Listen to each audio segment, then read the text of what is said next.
Assalamualaikum warahmatullahi wabarakatuh. Innal hamdalillahi nahmaduhu wa nasta'inuhu wa nastaghfiruh wa natubu ilayh wa na'udzu billahi min shururi anfusina wa min sayyiati a'malina. May yahdihillahu fala mudilla lahu wa may yudlil fala hadiya lahu. Asyhadu an la ilaha illallah wahdahu la syarika lah wa asyhadu anna Muhammadan abduhu wa rasuluh. Allahumma salli wa sallim wa barik ala nabina Muhammadin wa ala alihi wa sahbihi ajma'in wa ba'du. Jamaah yang dimuliakan Allah Subhanahu wa taala, alhamdulillah kita memuji dan bersyukur kepada Allah Subhanahu wa taala atas semua limpahan nikmat dan karunia yang telah Allah limpahkan kepada kita. Salawat dan salam semoga tetap tercurahkan kepada junjungan Nabi kita Muhammad sallallahu alaihi wasallam, kepada keluarga beliau, para sahabat beliau, dan umat yang senantiasa istiqamah di dalam menempuh jejak ila yaumil qiyamah. Jamaah rahimakumullah, kita lanjutkan kajian kitab Minhajul Muslim, yang mana pada beberapa waktu yang lalu kita telah memasuki al-madatus saniyah, pembahasan yang kedua, fima yanbaghi min wafati ila dafni, apa yang harus dilakukan ketika meninggal dunia sampai dikuburkan. Dan kita sudah memasuki poin yang kelima, yakni al-istirja wa du'a was sabr. Dan untuk malam nanti kita lanjutkan poin yang keenam, wujubu taghsilihi, diwajibkan untuk memandikan jenazah ketika betul-betul seorang muslim telah meninggal dunia. Idza matal muslimu saghiran aw kabiran wajaba taghsiluhu sawa'un kana jasadu kamilan aw kana ba'dahu faqat. Dan ketika seorang muslim betul-betul telah meninggal dunia, baik dia itu masih anak-anak ataupun sudah dewasa, maka wajib untuk dimandikan jenazahnya. Jadi walaupun masih anak-anak pun wajib untuk dimandikan jenazahnya. Bahkan anak yang baru terlahirkan pun juga wajib untuk dimandikan jenazahnya ketika setelah terlahirkan kemudian meninggal dunia. Apalagi kalau sudah mencapai umur dewasa. Sawa'un kana jasadu kamilan aw kana ba'dahu faqat, baik ketika jasadnya utuh sempurna atau mungkin jasadnya tinggal sebagian. Mungkin ada yang tenggelam di laut, ya, dan sempat diincipi hiu misalnya, kakinya hilang dua-duanya, naudzubillah min dzalik, ya. Atau mungkin separuh, tinggal separuh badannya, ya, maka tetap wajib untuk dimandikan. Walladzi la yughassal min mautal muslimin huwa syahidul ma'rakah alladzi saqata qatilan bi aidil kufar fi maidanil jihad fi sabilillah taala. Adapun orang muslim, ya, yang meninggal dunia tetapi mereka tidak boleh dimandikan, sunahnya memang tidak dimandikan. Siapa mereka? Huwa syahidul ma'rakah, seorang muslim yang meninggal dunia di dalam medan peperangan ketika dia berperang dengan pasukan orang-orang kafir. Pasukan kaum muslimin berperang dengan pasukan orang kafir, dan ketika dia meninggal dunia di medan jihad, ya, maka muslim yang meninggal dunia di medan jihad, di medan perang, maka sunnahnya tidak dimandikan. Apa alasannya? Nabi kita Muhammad SAW sabdakan di dalam hadis riwayat Imam Ahmad, Nabi sabdakan, la tughassiluhum fa inna kulla jurhin aw kulla damin yafuhu miskan yaumal qiyamah. Orang yang mati syahid fala yughassiluhum, maka jangan mandikan mereka, karena setiap luka yang ada ataupun setiap darah yang terteteskan dari lukanya yafuhu miskan yaumal qiyamah, maka nanti akan dibangkitkan oleh Allah. Ya, lukanya sama merah seperti merahnya darah, tetapi baunya melebihi minyak kasturi. Jadi mengapa hikmahnya, mengapa orang muslim yang meninggal dunia dalam medan perang membela agama Allah, mereka tidak perlu dimandikan karena sisa-sisa luka, bekas-bekas luka, bekas-bekas yakni anggota badan yang mencucurkan darah nanti pun akan berwarna merah seperti darah, tetapi baunya luar biasa melebihi minyak kasturi. Itu kelebihan yang Allah berikan kepada seorang muslim yang meninggal di dalam medan perang, sebagaimana Allah berikan kelebihan seorang muslim baik laki-laki maupun perempuan ketika meninggal dunia dalam ihram hajinya ataupun ihram umrohnya. Maka seorang muslim laki-laki yang dia meninggal dunia dalam ihram hajinya ataupun umrohnya, maka dia dikafani dengan kain ihramnya, dengan cukup 2 kain ihramnya. Bahkan diharamkan untuk ditutup kepalanya, jadi kepalanya tetap utuh yang laki-laki. Adapun wanita maka ditutup seluruh anggota badannya kecuali wajah. Wajah tetap harus dibuka ketika meninggal dunia dalam ihram haji ataupun ihram umrah. Apa alasannya? Fa innahu yub'atsu yaumal qiyamah mulabbiyan. Karena nanti ketika dibangkitkan oleh Allah, ketika yaumil qiyamah mulabbiyan, orang yang meninggal dalam ihram hajinya ataupun ihram umrahnya, mereka akan bertalbiyah labbaik Allahumma labbaik labbaik la syarika lak labbaik innal hamda, dan seterusnya. Itu keistimewaan yang Allah berikan ketika seorang muslim atau muslimah meninggal dalam ihram haji ataupun umrahnya. Sebagaimana orang muslim yang meninggal dunia dalam jihad fisabilillah, berperang membela agama Allah, maka dikasih keistimewaan oleh Allah, ya, dia tidak perlu dimandikan, bahkan dia juga tidak perlu disolatkan. Mengapa? Karena begitu darah menetes di permukaan bumi, seluruh dosanya telah dihapus oleh Allah Subhanahu wa ta'ala. Adapun orang muslim yang dia ini meninggal dunia biasa, mungkin sakit dan sebagainya, ini tetap wajib untuk dimandikan, bahkan juga wajib untuk disolatkan. Apa tujuannya? Bisa jadi doa kaum muslimin yang mensolatkannya, ya, ini akan dikabulkan oleh Allah Subhanahu wa ta'ala, sehingga dosa semet akan diampuni oleh Allah Subhanahu wa ta'ala. Kemudian poin yang ke-7, sifatu ghuslil mayyit, praktek memandikan jenazah. Lau ufrighal ma'u ala jasadil mayyit hatta dzalika hatta amal ma'u sa'irahu la ajza dzalik. Andai saja, ya,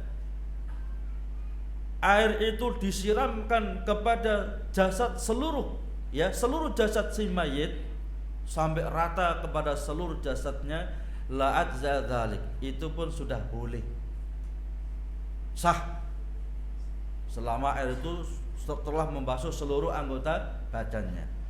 Walakinna sifatal mustahabbatal kamilata, tetapi sifat mandi yang sempurna atas si mayit, memandikan mayit, ayyudu al mayitu ala sayin murtafi, mayit ini diletakkan pada tempat yang agak sedikit tinggi, ya, jangan dimandikan di bawah gini, digosok di bawah, nanti najis semuanya nanti, ya, ditempatkan agak tinggi. Bahkan sebelum dimandikan, ya, mandikan pada tempat yang tertutup, jangan sampai terbuka auratnya, dipandang oleh orang yang tidak perlu untuk memandangnya.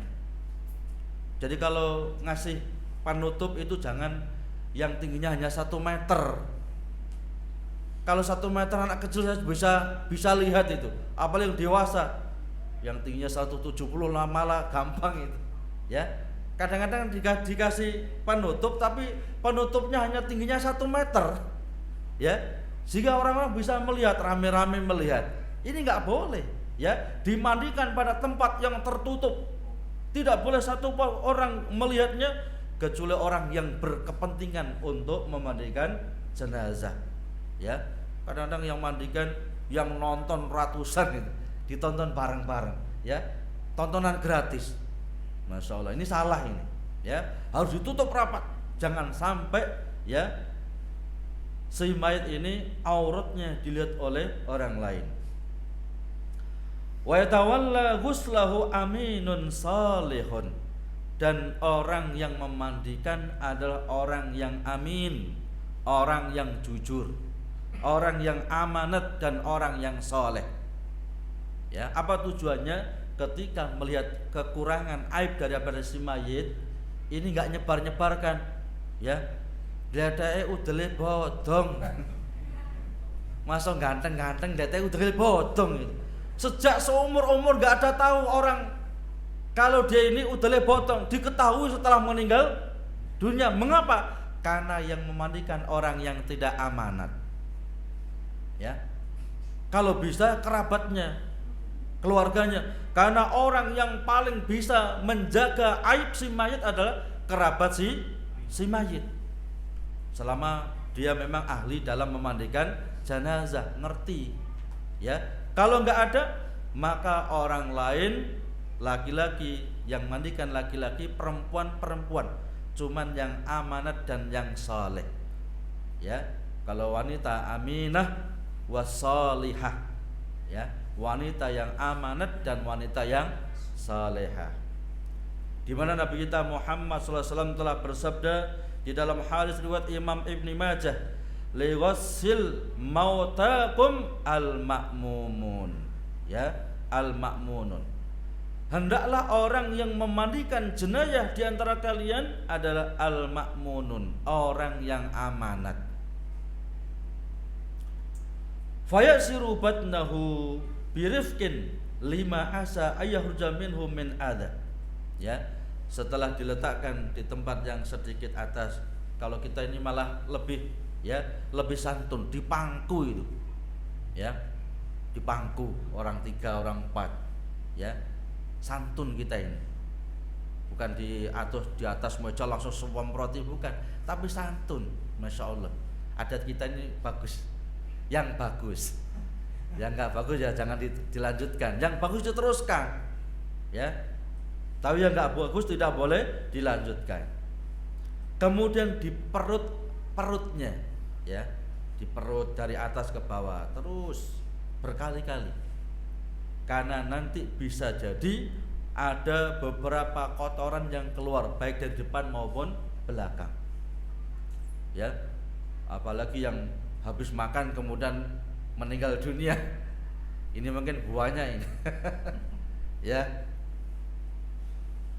Thumma yalufu ala yadi hirqatan wa yanwi ghuslahu thumma yaghsilu farjahu wa ma bi min adha thumma yanzul hirqah, ya.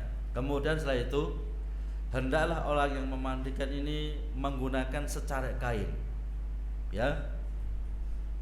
Kemudian berniat untuk memandikan jenazah ini, kemudian dibersihkan kemaluannya dan sekitarnya, ya, karena kan mesti keluarkan kotoran itu baik depan maupun belakang. Apa tujuannya menggunakan kain? Supaya tidak menyentuh kemaluannya, ya. Kemudian setelah itu selesai itu langsung dilepas, bisa. Kemudian wa yuwadhi'uhu wudhu'as salah, kemudian mewudukan si mayit seperti wudunya sholat.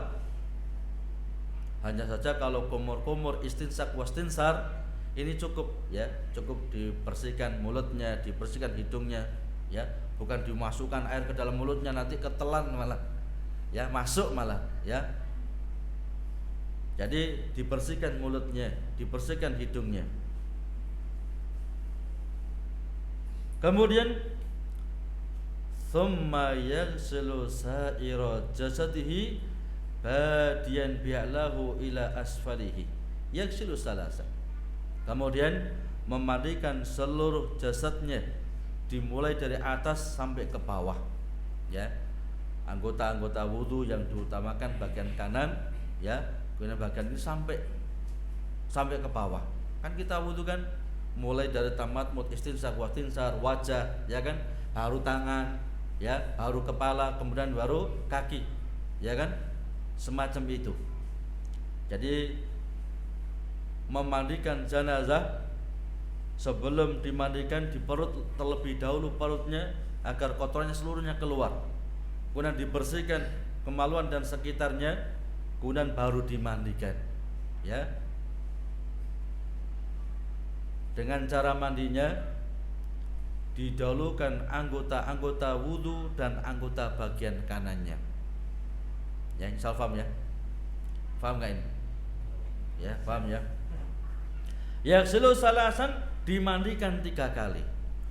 Wa illam yaghsul naqaun ghasalahu khamsan. Ketika kalau 3 kok belum bersih ya, maka boleh ditambah menjadi 5 kali. Wa yaj'alu fil ghasalatil akhirah sabunan wa nahwahu. Dan menjadikan yakni pemandian yang terakhir ya, sabunan kata beliau, tapi yang jelas bukan sabun, tetapi adalah yakni Nabi sabdakan ya, kapur barus ya, atau semisal kapur barus. Jadi setelah dimandikan sempurna ya, kemudian untuk pemandian yang terakhir cukup disiram dengan air yang telah dicampur dengan kapur barus. Menunjukkan sesuatu yang suci dicampur dengan yang suci itu tetap suci ya, walaupun mungkin berubah warnanya ya kan.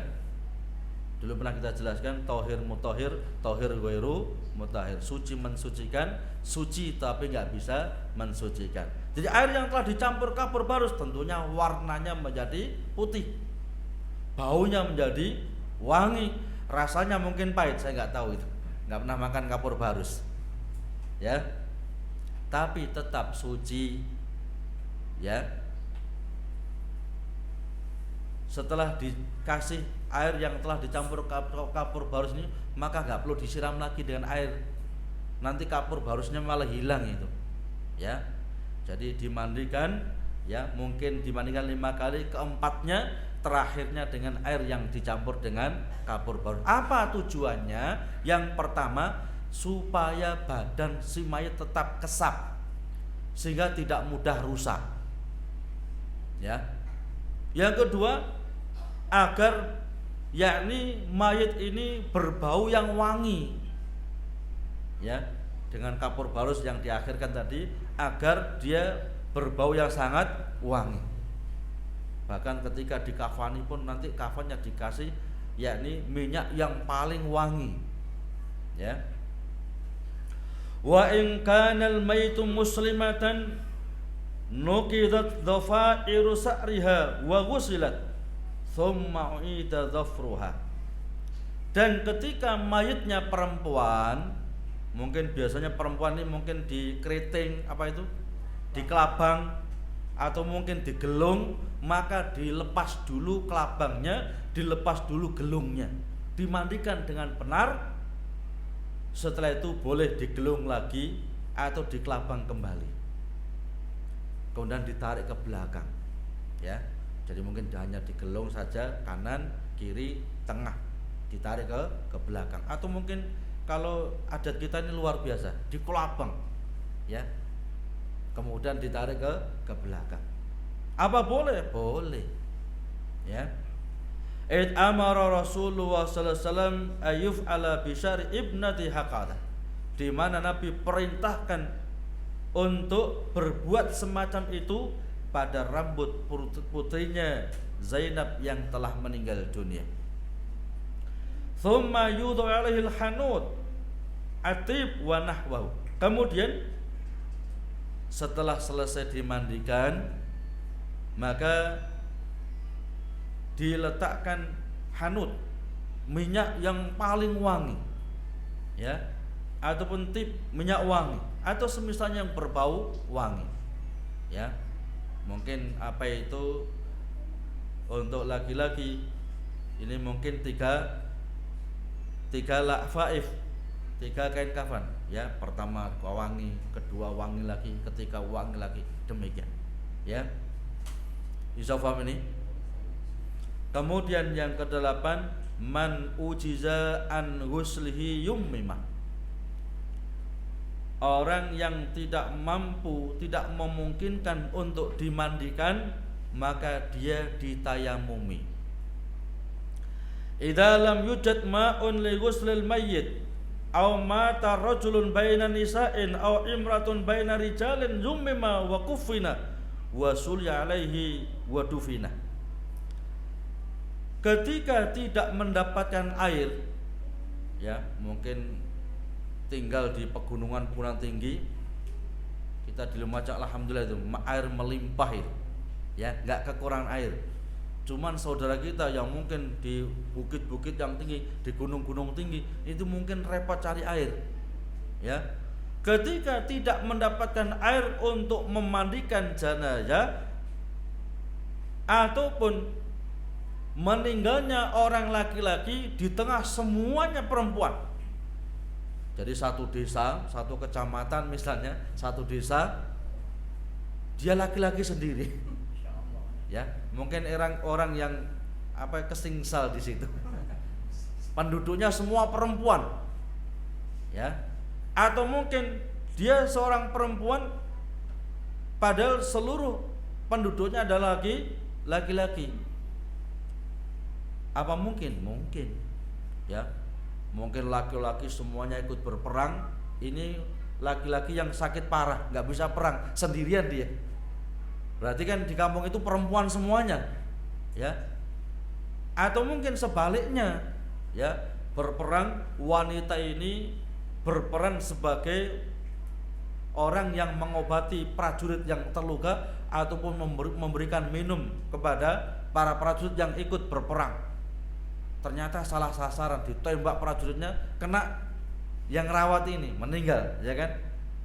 Satu wanita di tengah semuanya prajurit laki-laki, kan mungkin itu, ya. Maka kalau demikian, kalau nggak dapat air atau laki-laki meninggal di tengah semuanya perempuan meninggal di tengah semuanya laki-laki, yumima wa kufina, maka ditayamumi kemudian dikafani. Wa sulya alaihi wa dufina, kemudian disolatkan dan dimakamkan. Wa yaqumut tayammumu maqamal ghusli indal ajz kal junub idza ajaza anil ghusli tayammama wa shalla. Dan tayamum ini menggantikan mandi, ya, mandi janabat ataupun mandi wajibnya seorang mayit. Sebagaimana orang yang junub, ya, mandi, dia mestinya harus mandi janabat, tapi karena mungkin nggak ada air atau mungkin badannya nggak memungkinkan kena air, maka dia tayamum. Pernah di zaman Nabi kita Muhammad SAW, rombongan sahabat, ya, dalam safar ini ada salah seorang sahabat yang terluka, ada batu yang jatuh pas kena kepalanya, ya. Namanya batu kalau nibani kepala itu kan hancur itu. Qadarullah, malam-malam dia mimpi basah, maka tanya kepada sahabat yang lainnya, ini gimana ini, saya ini mimpi basah ini, kepala saya bencur ini, kalau mandi janabat kira-kira bisa meninggal dunia, apa saya boleh tayamum? Kata sahabat-sahabat yang lain mengatakan, sampean harus tayamum, harus mandi janabat, wajib, karena Anda telah yakni mimpi basah, maka wajib mandi janabat. Waktu itu nggak ada HP, ya. Kalau ada HP mungkin langsung telepon itu, ahli ilmunya ditelepon. Tapi waktu itu nggak ada HP itu, ya. Maka setelah seluruh sahabat yang ada di sampingnya mengatakan wajib mandi janabat, maka sahabat yang terluka parah kepalanya mandi janabat. Qadarullah, beliau meninggal dunia setelah mandi janabat. Maka setelah rombongan sahabat sampai ke Madinah, bertanya pada Nabi, ya Nabi, ya, ada di antara rombongan kami ini tertimpa batu, terluka parah yang di kepalanya. Ternyata dia mimpi basah dan minta fatwa kepada kami, apakah boleh tayamum? Kami jawab enggak boleh, wajib mandi janabat. Qadarullah, setelah mandi janabat dia meninggal dunia ya Nabi. Kalian telah membunuhnya. Kalian telah membunuhnya. Bukankah bertanya kepada orang yang alim itu obat kebodohan? Jadi enggak boleh moro-moro fatwa, enggak boleh itu. Berbahaya itu. Kata Nabi, kalian telah membunuhnya. Dengan kesalahan fatwa ini menyebabkan sahabat itu, dengan lantaran itu sahabat yang satu ini meninggal dunia. Demikian. Jadi ketika sakit yang parah yang tidak boleh kena air, maka boleh tayamum walaupun menggantikan mandi janabah. Demikian maksudnya. Disebutkan di dalam hadis riwayat Imam Abu Dawud, cuman hadis ini mursal. Hanya saja mayoritas ulama mempraktekkan hadis ini. Jadi kadang-kadang ada hadis yang itu bahkan dhaifun jiddan, ya. Ada satu hadis yang dhaifun jiddan. Sepakat seluruh ulama hadis ini dhaifun jiddan. Tapi bahkan menjadi ijma. Ya, kalau ijma sudah jadi patokan hukum sudah. Hadis yang dhaifun jiddan tapi menjadi ijma. Kata ya, banyak ulama menyebutkan hanya satu hadis ini, hadisnya dhaif tapi justru malah jadi ijma. Apa itu? Al-ma'u tahurun la yunajjisu syai'un illa ma ghalaba ala ta'mihi wa launi wa rihi binajasatin tahdusu fihi.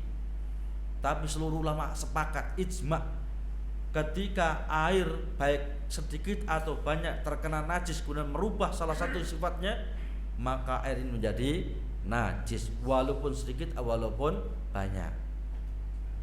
Lupa ini sampai 10, ya, 10 kulah, bahkan 20 kulah, walaupun 100 kulah sekalipun, andai saja terkena najis, misalnya bangkai kucing, misalnya kurang besar bangkainya kambing, ya, 100 kulah ini terkena bangkainya kambing, kemudian merubah warnanya, merubah rasanya, merubah baunya, ijma mengatakan najis, ya, kecuali air laut nggak bisa najis air laut itu. Mengapa? Gerak terus, ya, dan airnya melimpah ruah, ya, nggak mungkin bisa najis, ya, walaupun asin, walaupun mungkin pahit, walaupun mungkin getir, tapi tidak najis. Kita lanjutkan hadis riwayat Imam Abu Daud, tapi hadis ini adalah hadis yang mursal, ya. Nabi kita Muhammad SAW sadaqan idza matatil maratu ma'a rijalin laisa mahum imratun ghairuha war rajulu man nisa laisa mahunna rajulun ghairuhu fa innahuma yujammamani wa yudfanani.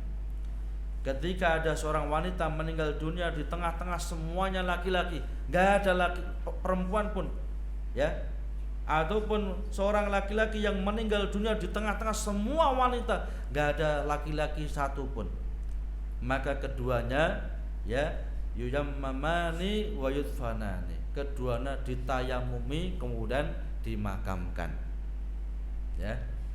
Demikian. Yang ke-9, taghsilu ahadiz zawjaini sahibahu, dibolehkannya antara suami istri untuk saling memandikan. Yajuzu lirrajuli ayyughassila imratahu walil mar'ah an tughassila zawjaha. Liqauli alaihi salatu wassalam li Aisyata, "Law mutti qabli la ghassaltuki wa kafantuki." Ya.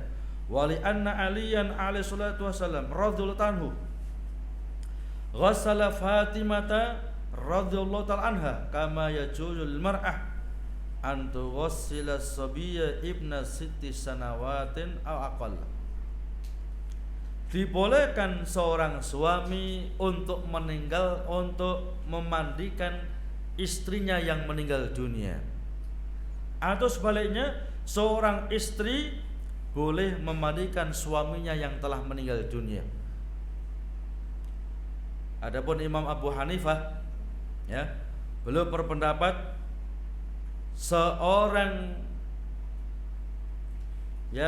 seorang istri yang meninggal dunia, maka suami tidak boleh memandikannya karena sudah jadi orang lain. Ya, terjadinya talak bain karena kematiannya. Padahal seorang suami nggak ada iddah. Ya, ini pendapat Imam Abu Hanifah. Artinya kalau ada seorang istri meninggal dunia, suami nggak boleh ngotek-ngotek karena sudah orang lain itu. Ini pendapat Imam Abu Hanifah.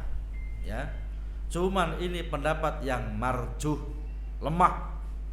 Buktinya Nabi pernah bersabda kepada Aisyah, "Ya Aisyah, lau muti qabli la ghasaltuki wa kafantuki." Wahai Aisyah, kalau engkau meninggal dunia sebelum aku meninggal dunia, maka aku yang akan memandikan engkau dan aku yang akan mengkafani engkau.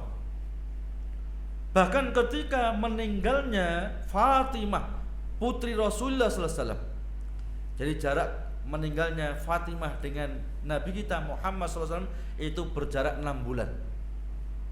Ya. Maka ketika Nabi itu sakit yang sangat parah, Nabi memanggil putrinya tercinta Fatimah. Nabi membisikkan sesuatu, kemudian Fatimah menangis sejadi-jadinya. Kemudian Nabi membisikkan yang kedua kalinya, maka beliau tersenyum, ya, senang luar biasa. Maka ditanyakan kepada Fatimah, apa bisikan yang pertama yang dibisikkan Nabi sehingga engkau menangis, dan bisikan yang kedua engkau tersenyum? Kata Fatimah, bisikan yang pertama, kata Nabi, beliau sebentar lagi akan meninggal dunia, maka aku menangis karena saya akan berpisah dengan Rasulullah SAW, bahkan berpisah dengan ayahku yang tercinta. Ya. Yang kedua, dikasih bisikan yang kedua, Fatimah tersenyum bahkan sampai tertawa. Ternyata bisikan yang kedua di antara kerabat Nabi yang segera menyusul Nabi adalah Fatimah putri Rasulullah sallallahu alaihi wasallam. Ya, senang karena akan bertemu kembali dengan ayahandanya, bertemu dengan Rasulullah sallallahu alaihi wasallam. Nah, kalau kita dikabari mati kan malah takut itu. Ya, sampean tinggal 3 hari lagi, masya Allah, buah semuanya diborong, semuanya diborong. Ya kan? Seperti dulu tanggal 9 bulan 9 tahun 99, ya, cari bensin repot itu. Saya waktu safari dakwah ke Kediri, Tulungagung, Malang waktu itu, dari Kediri cari bensin nggak nemu itu. Masya Allah, saya tanya, seluruh pom habis semuanya, diborong Pak. Katanya besok itu kiamat. Lah kok borong bensin mau kiamat? Mau membakar diri sendiri. Buah-buah cari sulit. Biasanya saya itu kalau supaya untuk menghindari ngantuk, saya beli pisang 1 tundun itu, ya. Kalau sedikit ngantuk langsung makan pisang. 1 tundun habis itu. Ya, karena dari Gresik sampai Yogyakarta, Gresik sampai Solo, Gresik sampai ya mana-mana. 1 tundun habis itu.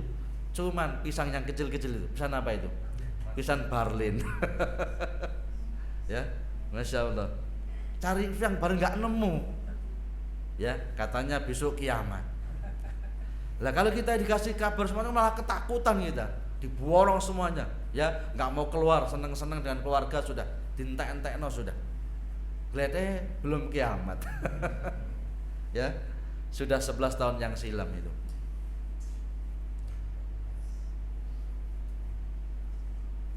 Bahkan Ali ketika meninggalnya Fatimah, beliaulah yang memandikan Fatimah dan juga yang mengkafani Fatimah. Sebagaimana seorang wanita boleh memandikan anak laki-laki yang berumur kurang dari 7 tahun. Ya. Cuman para ulama sangat membenci kalau laki-laki memandikan ya anak perempuan walaupun kurang dari 7 tahun. Ya. Apa bedanya? Insya Allah semuanya tahu itu. Kemudian kita tambahkan satu poin lagi. Wujubu takfinihi, wajibnya mengkafani mayit. Yajibu ayukaffanal mayit idza ghussila bima yasturu sa'ira jasadihi. Diwajibkan untuk mengkafani si mayit setelah dia ini dimandikan. Ya. Yang kafan ini menutup seluruh jasadnya. Waqad kufina Mus'ab ibnu Umair min suhada'i Uhud radhiyallahu ta'ala anhu fi burdatin qasirah. Fa'amarahum Rasulullah sallallahu alaihi wasallam ayughattu ra'sahu wa jasadahu wa ayughattu rijlaihi bil idhir. Di mana Mus'ab ibnu Umair, sahabat yang mulia, beliau dikafani dengan kain yang kurang. Maksudnya kain yang pas-pasan. Kalau ditarik ke atas kakinya kelihatan, kalau ditarik ke bawah kakinya tertutup, kepalanya kelihatan. Masya Allah. Ini Mus'ab ibnu Umair, sahabat yang mulia. Ya. Ketika beliau meninggal dunia dikafani dengan yang semacam itu. Bahkan Hamzah paman Nabi pun sama, dikafani dengan kain yang kurang. Kalau ditarik ke atas kakinya kelihatan, ditarik ke bawah kepalanya kelihatan. Kalau bahasa kita cupet, nggak nemu kain lagi. Ya, maka Nabi perintahkan untuk tutup kepala dan jasadnya, adapun kakinya ditutup dengan idhir. Kalau bahasa kita alang-alang. Masya Allah. Ini sahabat yang mulia ini, meninggal dunia dan dikafani dengan alang-alang. Makanya ketika ya kaum muslimin telah mencapai kejayaannya, ya telah menundukkan beberapa negara, ya, dan mereka telah memiliki harta yang melimpah, para sahabat itu menangis, ingat teman-temannya dulu, ya, ingat sahabat-sahabatnya dahulu ketika meninggal dunia dikafani dengan kain yang kurang, ditarik ke atas bawah kelihatan, ditarik ke bawah kepala kelihatan. Masya Allah. Ya, kita kadang-kadang belum meninggal dunia sudah siap semuanya itu, ya, kuburan saya di sana, kain kafannya harus ini, macam-macam disiapkan itu. Puluhan tahun belum meninggal dunia sudah siap sudah. Masya Allah, kita luar biasa, ya. Maka kita harus banyak bersyukur kepada Allah Subhanahu wa taala atas nikmat yang Allah berikan kepada kita. Sekaligus jangan sampai kufur nikmat. Apa kufur nikmat? Diberikan nikmat harta oleh Allah digunakan untuk hal-hal yang menyimpang dari ketentuan Allah dan Rasulnya Muhammad sallallahu alaihi wasallam. Dari hadis ini membuktikan bahwasannya mengkafani si mayit sehingga tertutup seluruh anggota badannya, ini hukumnya wajib. Ya. Kalau ada orang muslim meninggal dunia karena nggak ada kain, ya, sedangkan tetangganya banyak yang melimpah kainnya, dibiarkan, maka seluruh, ya, kaum muslimin yang ada sekitarnya berdosa kepada Allah Subhanahu wa taala. Jamaah rahimakallah, Ini yang mungkin bisa baru kita sampaikan.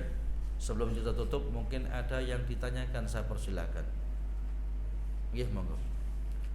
Mimpi basah itu datangnya dari Allah atau dari setan? Iya. Ada pertanyaan, mimpi basah itu datangnya dari Allah atau dari setan? Dari setan.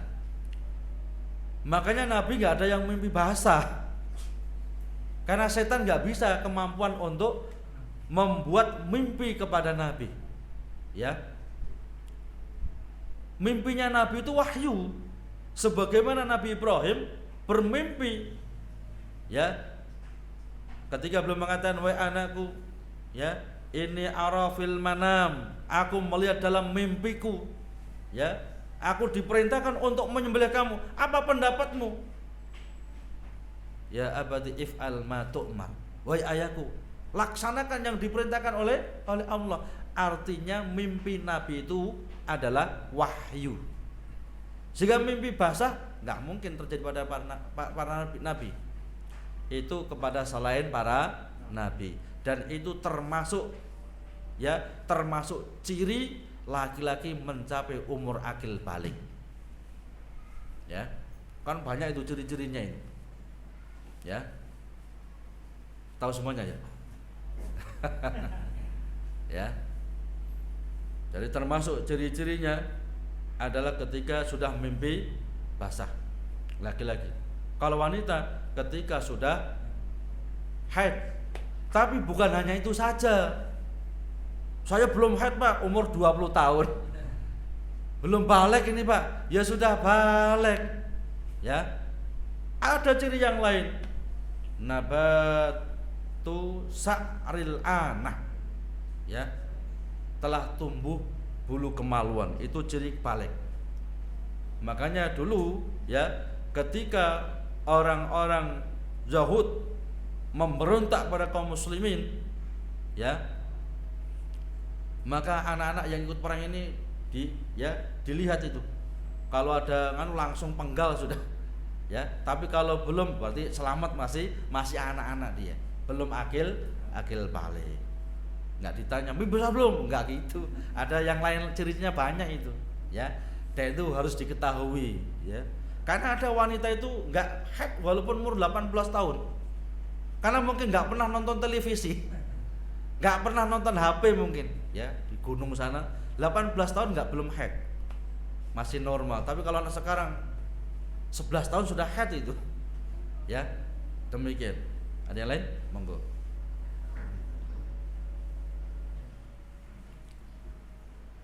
Ustaz, bagaimana kalau ada jenazah yang menggunakan gigi palsu saat dimandikan, apa perlu dilepas?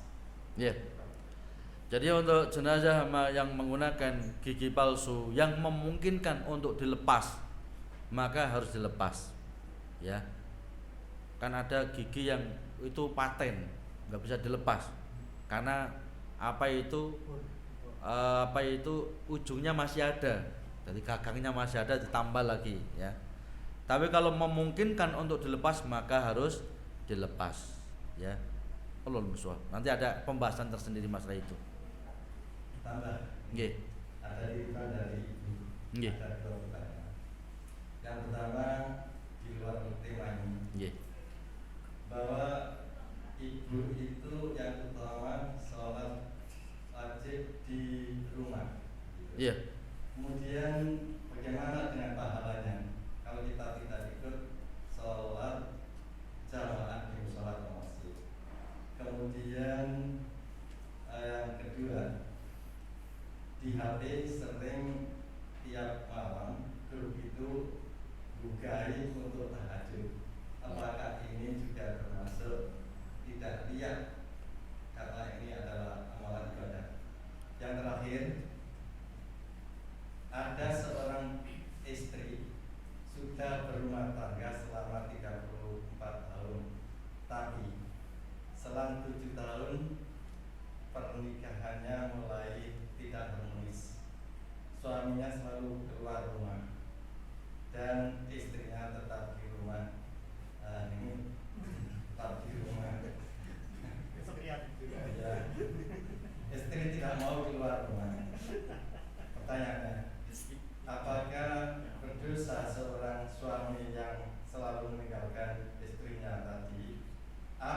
hukumnya bagi sang suami berbeda.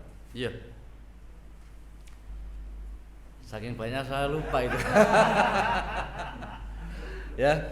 Hukum sholat di musola. Bagaimana seorang wanita, ya? Sunahnya wanita ini sholat di rumah, ya benar. Ya. Kemudian bagaimana kalau wanita sholat berjamaah di musola, di masjid, ya? Ini sudah dipraktekkan oleh para sahabat dahulu, termasuk Aisyah.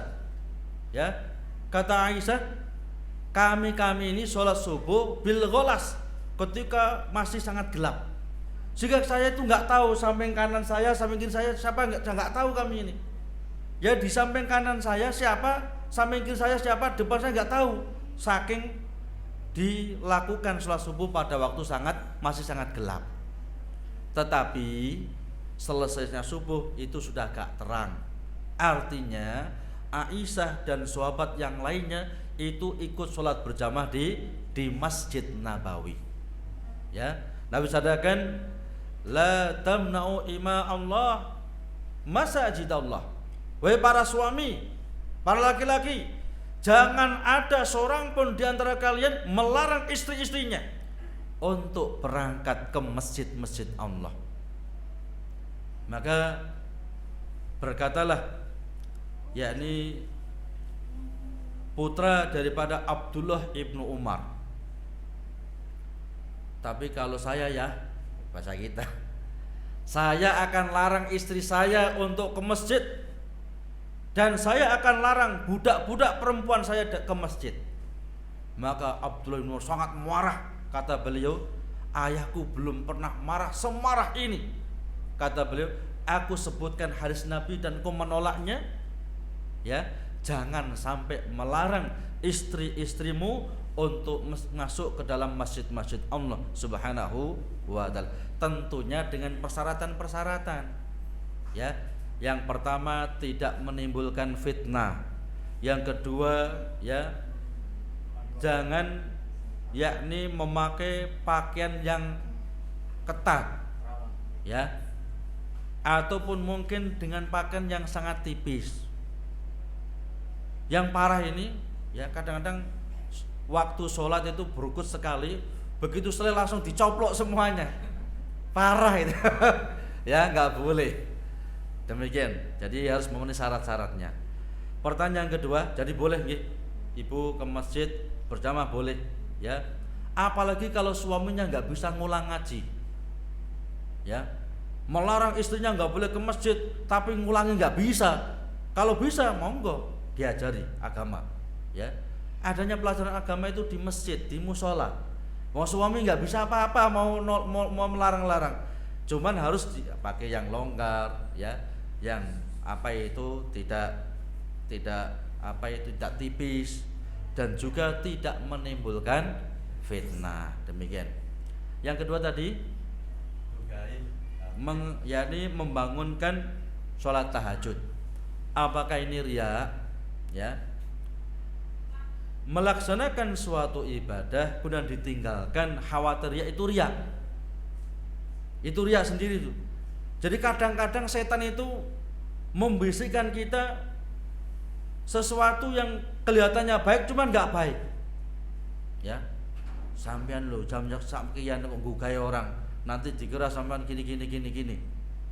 Ya, sama nanti nggak aman dari riya. Justru itu riya. Ya, jadi kita harus bertawud terus, ya, isti'adzah billah dari gangguan setan, laknatullah alaih. Jadi tetap dilanjutkan. Cuman memang orang ikhlas itu harus belajar. Ya, dipaksa dulu, insya Allah nanti berikutnya ikhlas. Misalnya infak, ya, infak dipaksa sudah, masukkan 5.000. Awalnya mungkin belum begitu ikhlas, belakangan bisa ikhlas sendiri. Seperti orang mau belajar nyantri itu loh, ya, sepekan, 2 pekan, 3 pekan mau ngulang, mau balik, nanti setelah 3 bulan kerasan itu, ya, dilatih. Kata Nabi kita Muhammad SAW, innamal ilmu bita'allum wa innamal khuluq bitahallum. Ilmu itu diraih dengan belajar, dan akhlak itu diraih dengan dibiasakan. Ya, jadi kita bisa berakhlak ikhlas itu dengan dibiasakan. Kalau nggak dibiasakan nggak bisa. sampean mau sholat tahajud, ya itu kalau nggak dibiasakan nggak bisa itu. Masuk bekernya 3 itu, jam bekernya 3, tang teng malah dibanting itu. Dibiasakan, walaupun 1 rakaat praktekkan, karena begitu sekali berhenti terus berlanjut berhenti. Ya, makanya bisa saudarakan bahwasanya amal ibadah ahabbul a'mal ilallah adwamuha wa in qalla. Amal ibadah yang paling dicintai oleh Allah itu yang kontinu walaupun hanya sedikit. Demikian. Yang terakhir rumah tangga tadi. Gimana? Ya mudah-mudahan nggak ada di sini nggih. Ya. Bagaimana seorang istri yang sering ditinggal pergi oleh suaminya? Ditinggal pergi mungkin cari maisah itu. Ya. Ya. Atau mungkin ditinggal ngaji untuk thalabul ilmi. Ya. Andai saja yang dimaksud ditinggal di sini ya, karena mungkin bosan dengan istrinya, ya. Memang rumah tangga itu perlu ada bumbu-bumbunya. Ya. Jangan metentengai, stres nanti. Ya diajak jalan-jalan, makan bareng, ya. Jadi apa itu istri itu memang juga perlu refreshing, bukan hanya suami saja, butuh refreshing itu, ya. Mungkin diajak ke laut lihat laut, mungkin diajak ke gunung bisa lihat gunung, refreshing itu. Karena urusan rumah tangga itu membuat stres, anaknya 10, kecil-kecil lagi, yang ngek, stres itu, ya. Jadi perlu itu refreshing semacam itu. Makanya Nabi itu sering bercanda dengan istrinya. Jangan dikira Nabi petenteng mendeli, bukan, ya. Bercanda Nabi. Bahkan memanggil istrinya Humairah, wahai wanita yang kemerah-merahan. Ya, Aisyah itu dipanggil ya Humairah, wahai wanita yang kemerah-merahan. Karena istri itu, wanita itu senangnya kalau dipuja, ya. Dipuji, seneng itu. Kalau diprotes, ngambil sudah. Jadi perlu suami-suami perlu ngerti itu, ya. Jangan sak naik dewe, sak menangi dewe, ya. Opo jari saya, bukan. Jadi di situ perlu, ya, keharmonisan harus dijaga. Apalagi kalau sudah umur, ya, ya. Bagaimana suami bisa betah di rumah? Ibu-ibu harus sering berdandan, Bu. Kalau perlu pakai apa itu kecantikan itu, ya, cuman khusus perempuan. Jadi perlu itu, Mas tolong berikan benges, gincu, silakan, ya, itu penting loh.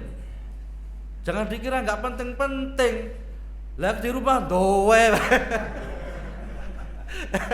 ya bosen suaminya, yang rajin mandi, berhias di rumah itu, ya, ini perlu Bu.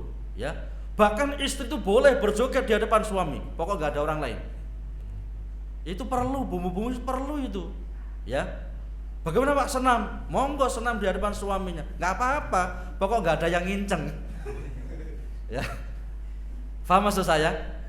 Itu bumbu rumah tangga itu perlu diketahui itu. Kadang-kadang metenteng mendeli, ya istrinya sampai stres nanti, ya. Demikian, ya, bisa paham maksud saya? Cukup? Dari suami yang selalu meninggalkan.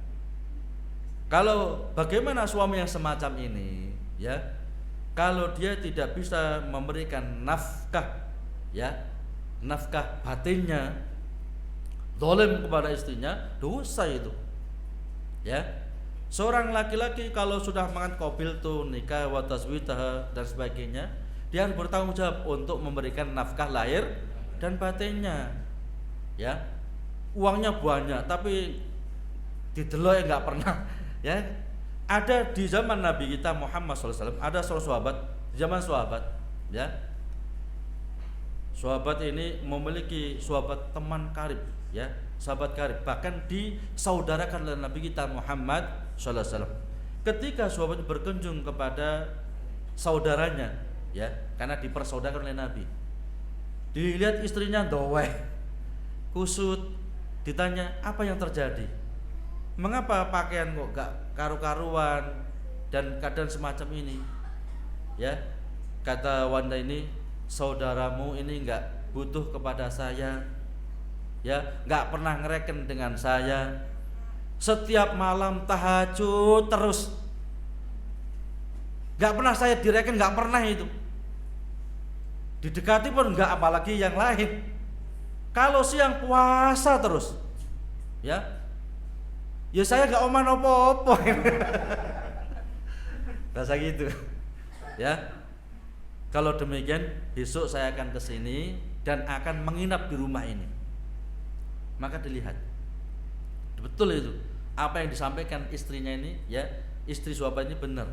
Kalau di siang hari berpuasa terus, kalau di malam hari melaksanakan sholat tahajud terus. Maka ketika hari berikutnya, ketika dia di siang hari dia mau puasa, dikasih makan. Lo enggak, saya puasa, makan. Sehingga untuk memuliakan, menghormati saudaranya, dia pun makan. Di malam hari mau bangun sholat, ya tidur dulu, santailah, tidur dulu, ya. Badan kamu itu ada haknya, ya. Hak untuk istrimu, hak untuk anakmu, hak untuk tamu dan sebagainya. Jangan saene dewe, ya.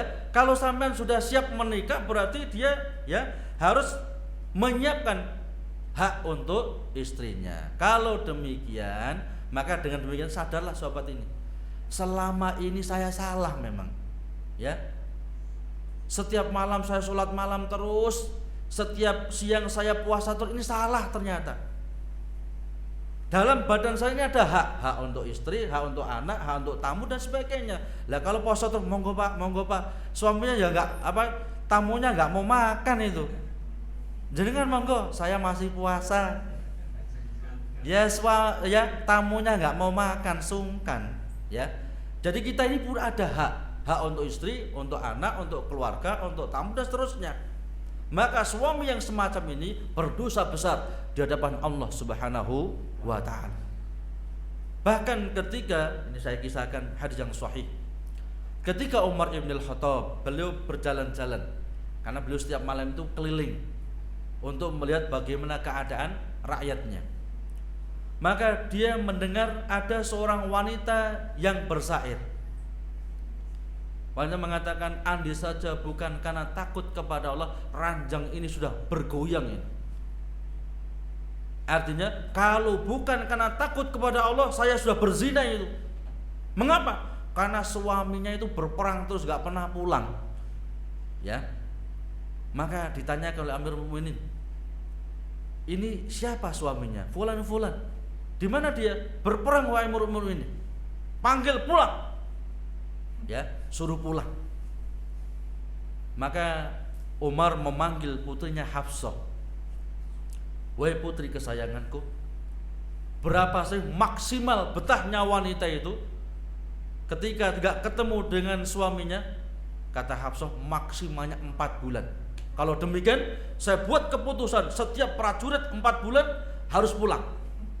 Karena maksimal, batas maksimalnya itu 4 bulan. Ya, ini kewajiban-kewajiban yang perlu diketahui itu. Nggih, demikian. Enggak ada lainnya. Terakhir ya, monggo yang terakhir. Monggo. Nggih, monggo. Iya. Iya. Ini kebalikannya, Ustaz. Iya. Jadi seorang istri yang sudah berumah tangga ini tidak mau berhubungan istri dengan suaminya, Ustaz. Bagaimana hukumnya? Iya. Yang akhirnya sang suami ini tanya, kemudian dia melakukan onani. Bagaimana hukumnya? Iya. Dua ini. Bagaimana seorang istri, ya, dia ini tidak mau melayani suaminya. Nabi sadaqan, ya, seorang istri yang ketika dipanggil oleh suaminya ke ranjangnya, kemudian dia menolaknya dengan tanpa ada alasan, ya, Allah akan memarah, yakni Allah akan marah kepadanya sampai suami itu ridho. Ya. Nabi sadaqan, bahkan ketika suami memanggilnya sedangkan dia di atas tunggangannya, dia harus turun itu. Ya. Jadi ketika istri ini di atas tunggangannya, di atas kudanya misalnya atau ontonya, suami memanggilnya wajib turun itu. Apalagi bukan yang semacam itu. Ya.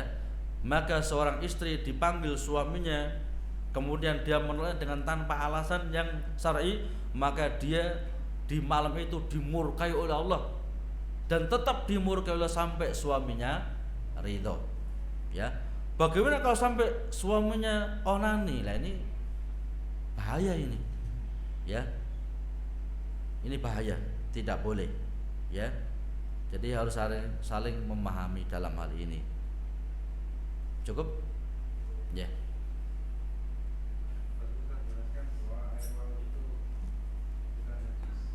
Iya. Karena pernah main ke laut dulu sama teman-teman, kalau lupa sudah tempatnya, lokasi di mana, dan mencari air wudhu waktu itu tidak terdengar dan cuma dilihat jam, lupa sudah jam 1, belum sholat, nyari air yang bersih, bersih sungai itu jauh kan, akhirnya kebingungan, berapa bisa air laut itu juga seperti itu. Iya. Ada seorang sahabat, seorang nelayan bertanya kepada Nabi kita Muhammad sallallahu alaihi wasallam antum dalam Kitabul Maram, Kitabut Thaharah bab yang pertama itu, ya.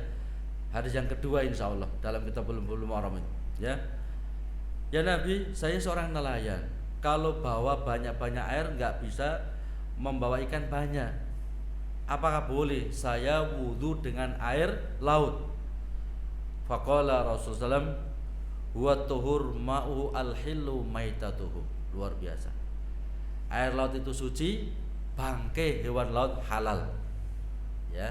Air laut itu suci dan bangkai yakni hewan laut itu adalah halal. Artinya walaupun air laut itu baunya enggak enak, rasanya juga enggak enak, warna juga jelek misalnya, tapi tohir mutohir, suci dan mensucikan, maka boleh digunakan untuk berwudu.